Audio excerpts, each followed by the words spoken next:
Megan Rapinoe tells Caitlin Clark and Indiana Fever what for as behavior questioned.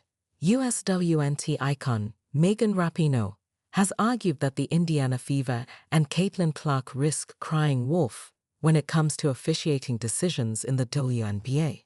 Despite a talented roster, the Fever have lost 3 out of their last 4 WNBA matches.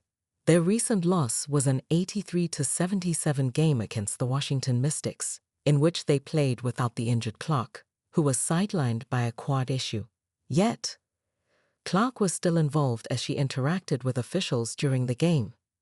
This incident follows head coach Stephanie White incurring a fine for criticizing the lack of calls during their tight game against the New York Liberty last week, leading Rapinoe to caution the Fever about a potential backlash. I did a fair bit of complaining in my day too.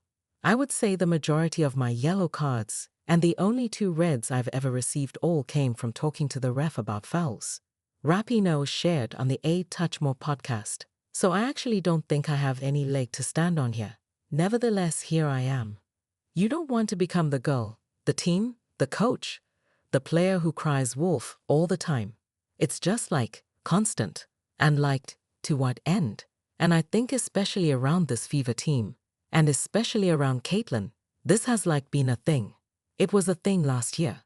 Sometimes you just have to play through it and earn a little bit more respect.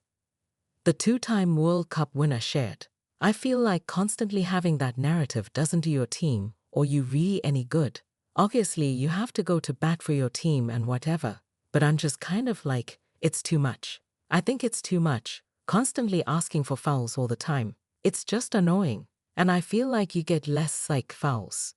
Rapinoe shared her views on the podcast she co-hosts with her fiancé, WNBA icon Sue Bird.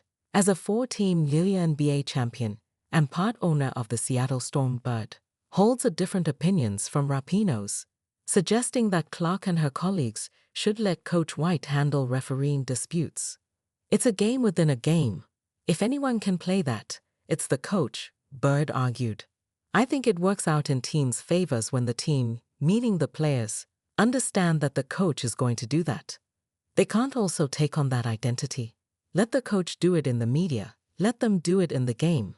Yeah, as a player, of course, you're going to react and have moments of emotional complaining or whatever it is. I think when you have the balance is where the coach is taking the brunt of it. I have no problem with this. It's the game within the game. She's just playing it, and she has her players' backs, which you have to develop that relationship. Clark opened up following the Fever's narrow defeat to the Liberty, a game that hinged on Natasha Cloud swiping the ball from her in the final moments without a foul being called. Post-game, Clark expressed her annoyance. That's probably what's frustrating about it. We are 2 possessions from being 4-0, she said. But there were so many little areas of this game we could have improved. It definitely stings, but this is what's going to make us better at the end of the year. In the meantime, Fever head coach White received a fine for comments criticizing the officiating after their loss to New York. I thought Clark got fouled, White admitted during a press conference. I think it's pretty egregious what's been happening to us these last few games. A -31 free throw discrepancy over 3 games. Coach White added, consistency with how we call the game protecting. We've made a real point to protect airborne shooters on the perimeter. I don't think we do as good of a job at that near the rim. Are we going to say that we want a free-flowing offensive game, or are we going to have tough, grind-out physical games? Whatever way it is, the players will adjust, and the coaches will adjust.